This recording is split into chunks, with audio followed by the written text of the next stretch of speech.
حامدا ومصليا ومسلما أما بعد فقد قال النبي صلى الله عليه وسلم إن الله تبارك وتعالى قرأ طه وياسين قبل أن يخلق السماوات والأرض ب1000 عام. فلما سمعت الملائكة قالت طوبى لأمتي ينزل هذا عليها، وطوبى لأجواف تحمل هذا، وطوبى لألسنة تتكلم هذا، أو كما قال عليه الصلاة والسلام.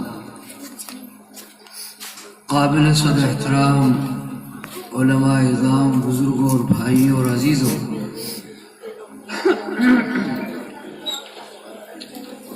ابھی آپ ہمارے بڑے فاضل نوجوان سے تقریر سماعت فرما رہے تھے، رخصت ہو جاؤں گا۔ اللہ کے رسول صلی اللہ علیہ وسلم نے فرمایا کہ اللہ تبارک و تعالی نے، ہم سب کے خالق اور مالک نے، زمین اور آسمان کے بنانے والے نے، چاند اور سورج کے بنانے والے نے،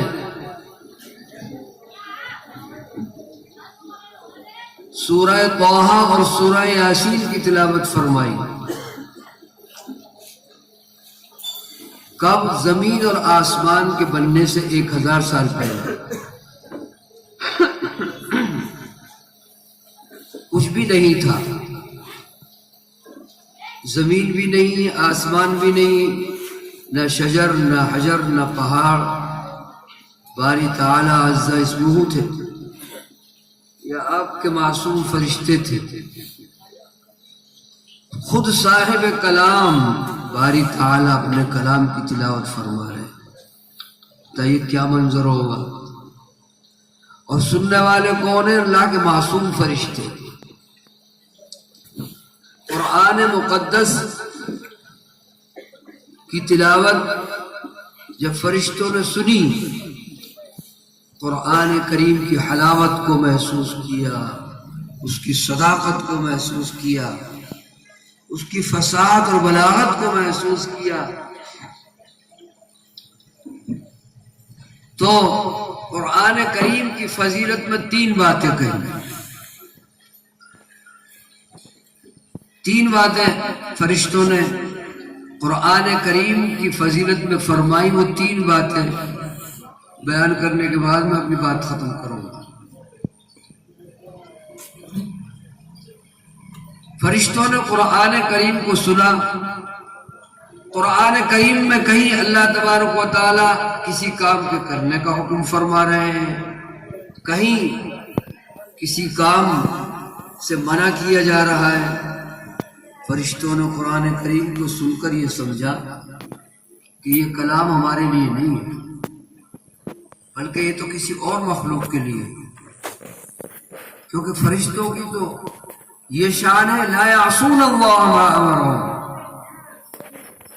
اللہ تبارک و تعالیٰ نے جو حکم فرما رکھا ہے فرشتوں کو، بس اسی میں وہ لگے ہوئے ہیں، وہ اللہ کی نافرمانی پر قادر نہیں ہے۔ اس سے سمجھا فرشتوں نے کہ یہ ہمارے لیے نہیں ہے، کسی اور مخلوق کے لیے نہیں ہے، لیکن فضیلت میں فرمایا طوبی لامتی ينزل هذا علیہ۔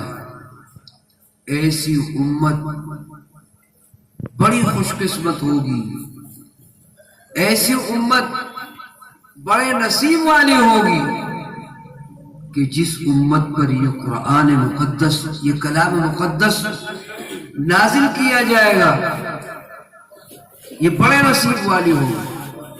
بزرگوں اور بھائیوں، یہ کلام الہی جو آج ہمارے پاس موجود ہے، الحمدللہ ہمارے ان مکاتب میں، مدارس میں ہمارے بچے اس کو پڑھ رہے ہیں، چھوٹے چھوٹے بچے حافظ بن رہے ہیں، بزرگوں اور بھائیوں، یہ بڑی عظیم دولت ہے۔ فرشتے اس امت محمدیہ کے نصیب پر عش عش کر رہے ہیں کہ کیسے لوگ ہوں گے، وہ کتنے باعظمت نصیب والے ہوں گے کہ جس امت کو یہ قرآن مقدس دیا جائے۔ تو اللہ کا شکر ادا کرنا چاہیے کہ اللہ تبارک و تعالی نے ہمیں ایسا کلام دیا، سینے سے لگانا عبادت۔ بزرگوں اور بھائیوں، انسانیت کی فلاح اور بہبود کا مخزن ہے یہ کلام الہی۔ آج جو ہمارے اوپر پریشانیاں آ رہی ہیں، نت نئے حالات آ رہے ہیں، پورے عالم میں، پوری دنیا کے اندر مسلمانوں کو طرح طرح کے حالات کا شکار ہونا پڑ رہا ہے۔ بزرگوں اور بھائیوں، یہ صرف اور صرف وجہ ہے اس کی یہ کہ ہم نے قرآن کریم کو کما حقہ نہیں پکڑا، اس پر عمل نہیں ہو رہا ہے، قرآن کریم کو پس پس ڈال رکھا ہے، گناہوں کے اندر مبتلا ہے۔ باری تعالیٰ فرماتے ہیں ما اصابکم من مصیبت فبما کسبت ایدیکم، جو پریشانیاں تمہارے اوپر آتی ہیں، جو حالات آتے ہیں، وہ تمہارے ہی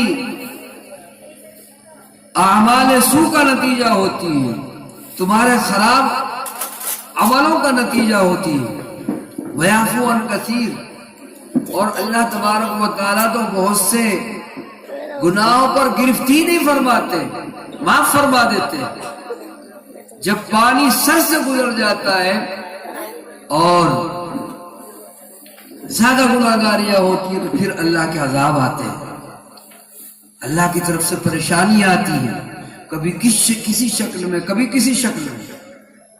فرمایا اللہ کے رسول صلی اللہ علیہ وسلم نے اعمالکم عمالکم، جیسے تمہارے اعمال ہوں گے تمہارے اوپر ایسے ہی حاکم مسلط کیے جائیں گے۔ آج ہم مودی کو برا نہ کہیں، آج ہم فلاں ہندوؤں کی فلاں تنظیم ہے، فلاں تنظیم ہے، ان کو برا نہ کہیں، بلکہ ان کو تو اللہ نے ہمارے اوپر مسلط کیا ہے۔ یہ ہمارے اعمال اور بدکرداریوں کا نتیجہ ہے۔ بزرگوں،